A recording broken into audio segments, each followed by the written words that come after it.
এই কাহিনীটা হলো আমাদের হিরো ইয়ান কাইয়ের।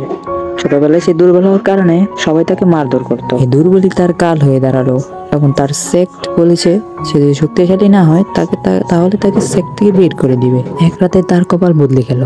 একটি দুর্ঘটনার কারণে ওই পাথরটিতে মেন ক্যারেক্টারের রক্ত লেগে ওই পাথরটি চালু হয়ে গেল। তারপরে ওই পাথরটি থেকে অদ্ভুত পাওয়ার বেরিয়ে মেন ক্যারেক্টারের শরীরে প্রবেশ করে তার পাওয়ার অনেক গুণ বাড়িয়ে দেয়। আর থেকে শুরু হয় আমাদের এই মেন ক্যারেক্টারের জার্নি।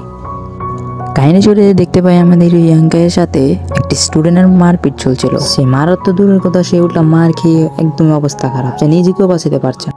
এটি থেকে একটি লোক সে তার নামের নিচে তার নোট করতেছিল এবং এভাবেই সে একের পর এক মার খেতে থাকে এবং অপারেশন করতে থাকে। সে কিন্তু দুর্বল, তবুও সে মারপিট করতে থাকে।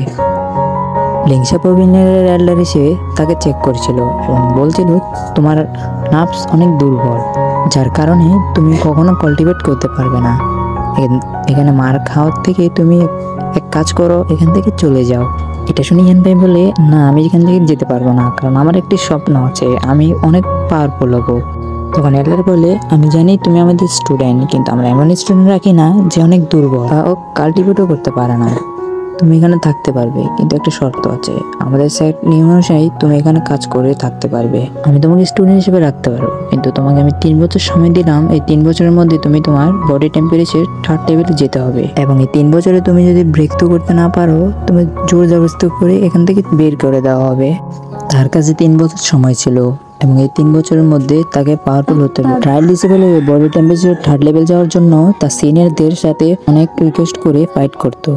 সিনিয়ররাও এরকম সুযোগ হাতছাড়া করতো না, তারাও তাকে ধুমধাম মারধর করতো। মারধর করার মাধ্যমে তারা কিছু পয়েন্ট জিতে, যেটাকে বলে কন্ট্রিবিউট পয়েন্ট। এই পয়েন্ট দিয়ে যে কোনো কিছু করা যায়। সে অনেক মার খায় এবং মারার চেষ্টা করে, তবু সে হার মানে না। এরকম করতে করতে 3 বছর প্রায় শেষ হওয়ার কাছাকাছি ছিল, তবুও সে কোনো ইমপ্রুভ করলো না। হঠাৎ একটি মেয়ে তাকে দূর থেকে নজর রাখছিল।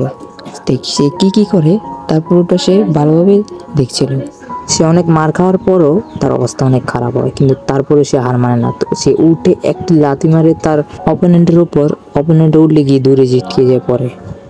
এটা থেকে তার অপোনেন্ট অনেক রাগ হয়ে তার গলা টিপে ধরে, বলছে তুই এবার হার মান, নইলে তোকে মেরেই ফেলবো।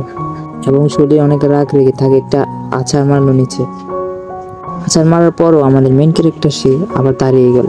তার হার না মানাতে সবাই অবাক হয়ে দাঁড়ালো, বলছে সে হার মানছে না কেন, তো মার খাচ্ছে কেন। এবং দূরে গিয়ে সে একটি ঘুষি মারার চেষ্টা করেছিল, কিন্তু তাকে একটা লাথি মেরে তাকে নক আউট করে দেয়। এবং সে হেরে যাওয়াতে সবাই তাকে মজা নিচ্ছে, বলছে এই দুর্বল কখনোই আমাদের সাথে জিততে পারবে না। এবং তাদের পুরো বিশ্বাস ছিল সে কখনো ব্রেক থ্রু করতে পারবে না। ওদের চলে যাওয়ার পর ওই গুপ্তচর মেয়েটি এসে একটি সাজেশন নিয়ে রাখছিল। তখন বলছিল তুমি অনেক বোকা, তুমি বারবার অনেক শক্তিশালী ডিসেবলের সাথে মারপিট করে তুমি বারবার দুর্বল হয়ে যাও, কারণ এভাবে তুমি মার খেলে মারাও যেতে পারো, তাই নিজের খেয়াল রাখবে। এবং মেন ক্যারেক্টারের হাতে একটি ওষুধের বোতল দিয়ে তখন সে চলে গেল। এরকম বেশ থাকতে থাকতে বিকাল হয়ে গেল এবং তার চোখ খুললো। সে বলল হঠাৎ আমাকে এখানে কে এনেছে এবং আমার হাতে এই ওষুধের করতে গেল, কে আমাকে সাহায্য করলো। যেই আমাকে সাহায্য করো না কেন, তুমি দেখে নিও একদিন আমি অনেক পাওয়ারফুল হবো। আমি ওয়াদা করি আমি সেদিন তোমাকে দেখিয়ে দেবো আমি কতটা পাওয়ারফুল হতে পারি। সেদিন তুমি অনেক খুশি হবে এবং আমার উপর প্রাউড করবে। তখনই তার মনে পড়লো তার 3 বছরের শেষ হওয়ার আর কিছু সময় বাকি। এই 2-1 দিনের মধ্যে আমি ব্রেক তো না করতে পারি, হয়তো তুমি আমাকে কখনোই দেখবা না। এবং অনেক মন খারাপ নিয়ে সে তার বাড়িতে চলে গেল এবং তার ঘরে গিয়ে সে অনেক ভাবছিল আজকের মারপিটের কারণে তার শরীরের ব্যথা অনেক বেশি। তো সে তার শরীরের ব্যথাগুলো ঠিক করতে চেষ্টা করছিল, কিন্তু হঠাৎ তার বালিশের নিচে একটি পাথর দেখতে পাই, যেটা তার রক্তের কানেক্ট হয়ে সেটা চালু হয়ে গেল। এবং সে ভাবছিল যারা তাদেরকে মেরেছিল তাদেরকে একদিন দেখিয়ে দিবি, সে অনেক পাওয়ারফুল হবে। বালিশের জায়গায় যে পাথরটি ছিল তার আঘাত পাওয়ার রক্ত পেয়ে সেটা চালু হয়ে তাকে ওই জায়গায় নিয়ে চলে গেল। এবং ওই জায়গায় গিয়ে সে তার রক্ত একটি পাথরে লাগিয়ে দিল। ওই পাথরটির উপর রক্ত লাগার কারণে একটি লেখা দেখা যাচ্ছিল। এই লেখাটি পড়ে সে অবাক হয়ে গেল। এটা কোনো পাথর না, এটা একটি বই, যেটা দেখে সে অবাক হয়ে গেল। এবং সেটা ধরার চেষ্টা করছিল এবং পিছু করতে করতে সে একটি পাহাড়ের কাছে চলে গেছে এবং পাহাড়ের ওই পারে তার অপোনেন্ট দাঁড়িয়েছিল এবং তাকে এক ঘুষি মেরে তাকে পাহাড়ের নিচে ফেলে দিতে চাইছিল। তখনই সে একটি পাথর ধরে নিল এবং ঝুলে থাকলো এবং ওই অপোনেন্ট বলছিল, তুমি হার মানলে আমি তোমাকে উপরে নিয়ে আসবো, মেনে নাও। যেটা শুনে ইয়ানফাই বলে, তার কোনো দরকার নেই, আমি নিজেই উপরে আসতে পারবো। যেটা শুনে ওই ডিসেবলটি ইয়ানফাইয়ের হাতটি পা দিয়ে মুচড়ে দিতে লাগলো। এটা থেকে ইয়ানফাই বলে, আমি জানাকে চিনি, যাও কখন আমাকে আঘাত করবে না, বলো তুমি কে। এটা শুনে ওই লোকটি বলছে, হ্যাঁ আমি যে হই না কেন, এটা তিনি তোমার কোনো জানার লাভ নেই, তুমি এখন মরবে। তুমি না মরতে চাইলে তাড়াতাড়ি হার মেনে নাও, তোমাকে আমি নিচে ফেলে দিব। যেটা শুনে ইয়ানফাই মানা করে দেয়, যে কারণে ওই ডিসেবলটি তাকে নিচে ফেলে দেয়।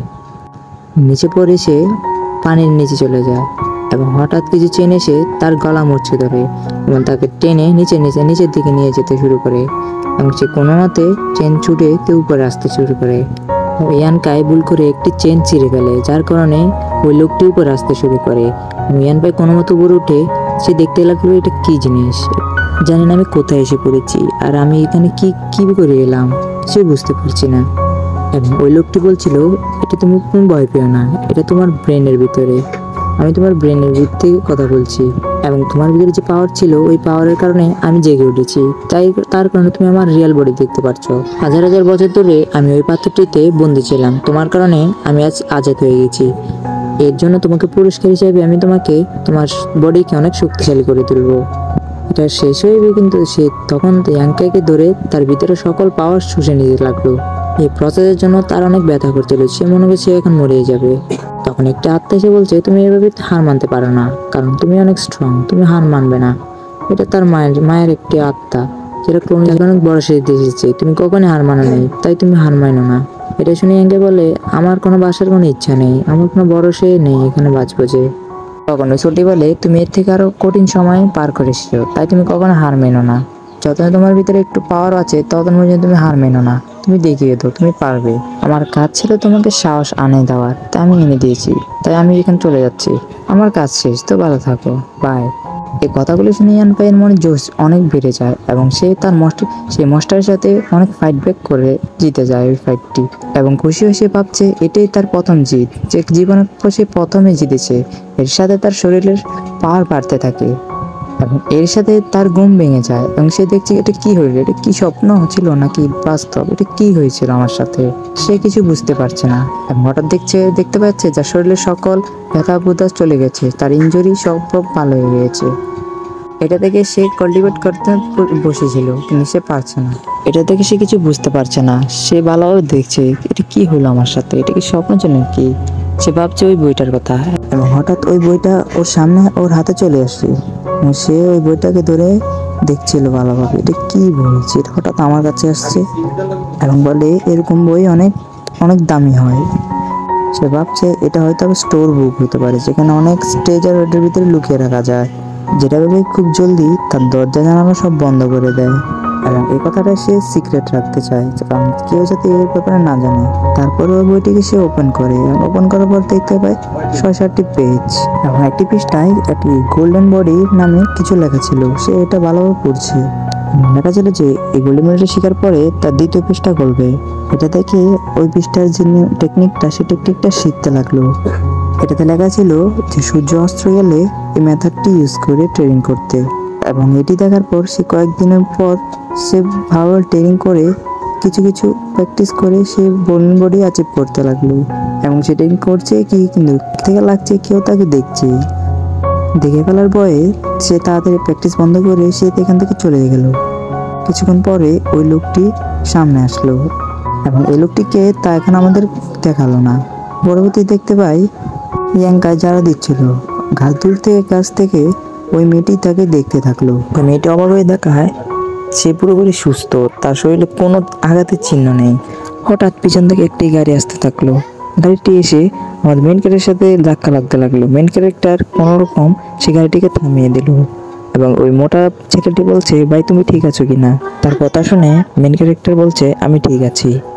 এই কথাটি শুনে গাছের কথা কইলে মেয়েটি পুরো অবাক হয়ে যায় এবং ভাবছে 3 বছরে সে কোনোবার ব্রেক থ্রু করতে পারেনি, এমনকি ওর রাতে কি ওদের ব্রেক থ্রু করার চেষ্টা করছে খালি ওয়েট করছে। তখন ওই মরার ছেলেটি তার জিনিসপত্র ঠিক করছিল, বলছিল আজকে এল্ডারমিং আমাকে ঠিক রাখবে না, আজকে আমাকে মেরেই ফেলবে, আজকে এমনি দেরি হয়ে গেছে। এল্ডারমিং হলো লিংচা প্যাভিলিয়নের কন্ট্রিবিউট পয়েন্টের ইনচার্জ, তার কারণে সে ভয় পাচ্ছে। মোটর কথা শুনে মেন ক্যারেক্টার বলছে আজকে তো তারও যাওয়ার কথা, সে চলে গেল। ওখান থেকে সেক্টে এল্ডারমিং মেয়েদের দেখে লুচ্চামি শুরু করে এবং মেয়েদের খারাপ নজরে দেখে। তা দেখে একটি লোক তার সামনে দিয়ে দাঁড়িয়ে তাকে না দেখার জন্য ডিস্টার্ব করছিল। তার কাছে সে সেট থেকে চলে যাচ্ছিল, তখন হঠাৎ মেন ক্যারেক্টারের সাথে ধাক্কা লেগে মেন ক্যারেক্টারের হাতে তার টাকা পয়সার একটি পুটলি হাতে চলে যায়। তা দেখে তাকে চোর মনে করে অনেক গালিগালাজ করছিল। মেন ক্যারেক্টার বলছিল যে আমি তো এটা আপনাকে এখন ফেরত দিতাম। আমাদের মেন ক্যারেক্টারের কথা শুনে ওই লোকটি বলছে তুমি একজন চোর, কারণ আমি তোমার হাতে নাতে ধরেছি তোমাকে। তুমি এখন যদি শাস্তি না পেতে চাও তবে এখনই আমার নিচের হয়ে ঝুঁকে আমার পা ধরে ক্ষমা চাও, নাহলে তোমাকে আজকে ছাড়বো না। ওই লোকটির কথা শুনে মেন ক্যারেক্টার অনেক রেগে যায়, এখন বলছে আমি কোনো দোষ করিনি, তার কেন আমি তো আপনার কাছে মাপ চাইবো। তার কথা শুনে ওই লোকটি বলছে ঠিক আছে, তুমি যদি তোমার কাজে তোমার লজ্জা না থাকে তাহলে তোমাকে আমি একটি স্কিল দেখাবো। সেটা দেখাচ্ছিল তখনই একটি পাথর এসে তার পায়ের সাথে ধাক্কা লেগে সে পড়ে যায়। তার বসা দেখে সে মেন ক্যারেক্টার বলছিল এটা কি তোমার নিংসা প্যাভিলিয়নের স্কিল? যেটা শুনে ওই লোকটি দাঁড়ানোর চেষ্টা করেছিল, কিন্তু সে দাঁড়াতে পারছে না এবং বলছিল এটা ওই বুড়ার কাজ, যার কারণে আমি আমার এই অবস্থা। ওই লোকটি বলছিল এল্ডারমিং তুমি যদি সবসময় ওকে বাঁচাও, তুমি যদি এবার আমাকে ঠিক না করে দাও, ওর যদি কোনো ক্ষতি না দেখতে চাও তাহলে আমাকে তাড়াতাড়ি রিলিজ করে দাও। এটা শুনে এল্ডারমিং তাকে তাড়াতাড়ি রিলিজ করে দেয় এবং ল্যাংরাতে যেতে যেতে বলছে আমি এল্ডারমিং আমি তোমাকে ছাড়বো না। তখন সে ভিতরে গিয়ে দেখে এল্ডারমিং ঘুমাচ্ছে, তখন বলছি আপনি এখন আর নাটক করেন না, আপনি আমাকে বাঁচিয়েছেন, তো হয়েছে আপনার অভিনয় বন্ধ করুন, আমাকে বাঁচানোর জন্য আপনাকে ধন্যবাদ। এল্ডারমিং বলছি ধন্যবাদ দিলে কাম চলবে না, এর জন্য কিছু করতে হবে, আমাকে ধুমধাম একটি পার্টি দিতে হবে। আর কথা শুনে ম্যানেজারটা বলে এল্ডারমিং এই বয়সে আপনার পার্টি মানায় না, তাড়াতাড়ি আমার পেমেন্ট দিয়ে দিন এই মাসে। তখন সে তার পেমেন্ট নিয়ে গুনছিল, তখন তার সিলভার কয়েন নিয়ে সে এখান থেকে চলে যাচ্ছিল। হঠাৎ ওই নাগাপ বলে মেয়েটি তার সামনে দিয়ে পড়লো, তার থেকে দেখে তার চোখ সরলো না, এর ভয়ে সে এখান থেকে চলে গেল। তখন এল্ডারমিং এর জুতা ওই মেয়েটির দিকে ছুঁড়ে মারলো, ওই মেয়েটিও ওই জুতাটি ক্যাচ থেকে নিয়ে নিল। তখন ওই মেয়েটি বলছে সিনিয়র আপনি হয়তো ইয়াংকাইকে অনেক বেশি পছন্দ করেন, তাই তো এত আগ্রহ করছেন ওর প্রতি। তার কথা শুনে বলছে সে অনেক নেককার ও ভালো মানুষ, তাই জন্য আমি তার প্রতি খেয়াল রাখি। তখন একটি চালের দোকান দেখা, যেখানে আমার মেন ক্যারেক্টার ওখানে চাল কিনতে গিয়েছিল। হঠাৎ ওই লোকটি পড়ে যাচ্ছিল, তখন মেন ক্যারেক্টার তাকে ধরে ফেলে, তার হেল্প করে। দোকানদারের সাথে ইয়াংকাইয়ের অনেক ভালো সম্পর্ক ছিল, সবসময় তার দোকান থেকে সে চাল কিনতো, যার কারণে ইয়াংকাইকে আরো একটি বস্তা ফ্রিতে দিয়ে দিত। তখন তার ওই ইয়াংকাইয়ের সাথে কথাই বলছিল, তখন পিছন থেকে দুইটি লোক এসেছিল, এসে কোনো কারণ ছাড়াই ইয়াংকাই চালের বস্তার উপর একটি লাথি মারে, যার কারণে চালের বস্তাটি অনেক দূরে গিয়ে পড়ে। ইয়াংকাই যেটা ক্যাচ ধরে ফেলে। ওই লোক দুটি বলছিল তোমার চালের মধ্যে বিষাক্ত কিছু আছে, যখন ওকে চালটি খেয়েছে তখনই সে চিকন হয়ে গেছে, এখন তার পেট ব্যথা হয়ে রয়েছে, এখন তুমি কিছু করো নইলে তোমার অবস্থা খারাপ হয়ে যাবে। আমি ওর মধ্যে চালটি খাইনি, নিলে আমার এই অবস্থা হতো। তখন দোকানদার বলছিল আপনার হয়তো কোনো ভুল হবে, আমার এই চালের কোনো খারাপ কোয়ালিটি নাই, আমার চাল পুরো ফ্রেশ, আপনি ভালোভাবে দেখেন। কিন্তু তারা মানছে না, তারা ওকে মারতেই যাবে, তখনই আমাদের ইয়াংকা এসে তাদের কাঁধে দূরে ফেলে দেয়। সে নিচে পড়ে যাওয়ার সময় তার কোমর থেকে একটি টাকার ব্যাগ পড়ে যায়। সেই ব্যাগটি দেখে মেন ক্যারেক্টার বলছে এটা একটা অনেক চেনা চেনা ব্যাগ লাগছে, এটা কার হতে পারে, কোথায় যে দেখেছি। এসব দেখে দোকানদার বলছিল আপনি ভালোভাবে দেখেন এবং আপনার ভাইকে আপনি ডাক্তার দেখান, যদি কোনো টাকা পয়সা লাগে আমি হেল্প করতে রাজি আছি। তখন লোকটি বলছে আমরা কোনো বদমাস না যে আন্তাজে কারো থেকে টাকা নেবে, এটা একটি জীবনের ব্যাপার। এটাও বলছিল তখনই পিছন থেকে একটি ইয়াং মাস্টার আসে, সে এসে পিছনে একটি মেয়েকে টিপ দেয়, এটা দেখে সব অবাক হয়ে যায়। সে সব ভাবছিল, তখন আমাদের মেন ক্যারেক্টার ভাবছে এটা তো ওই লোকটা যে কোনো কারণে আমাকে চোর বানাচ্ছে চেয়েছিল, এই সে লোক। এবং সে ভাবছে এই দুজনের মধ্যে কোনো না কোনো কানেকশন আছে, এই মিশে হয়তো এই প্ল্যানটি করে তাদেরকে ঠকাচ্ছে এসেছিল। তখন ওই দুটো ব্যক্তি ইয়াং মাস্টার কাছে বিচার দিচ্ছে যে আমাদের এখানে এইভাবে ঠকানো হয়েছে। সেটা এইসব আজেবাজে কথা শুনে ইয়াং মাস্টারটি তাকে একটি ধাক্কা মেরে দেয়। এবং তারপরে বলে, আমার তো মনে হয় না তোমার ভাই কোনোভাবেই রোগী, কোনো ক্ষতি হয়েছে। একটি হ্যান্ড পাম্প অ্যাটাক করে তাদেরকে দূরে পাঠিয়ে দেয়। এসব ঝগড়া থেকে আশেপাশের মানুষ জমা হয়ে যায়, যেটা দিয়ে আমাদের মেন ক্যারেক্টার কেয়ান পাই পাবে এটা তাদের একটি প্ল্যান, যেখানে সেই হিরো হতে চাচ্ছে।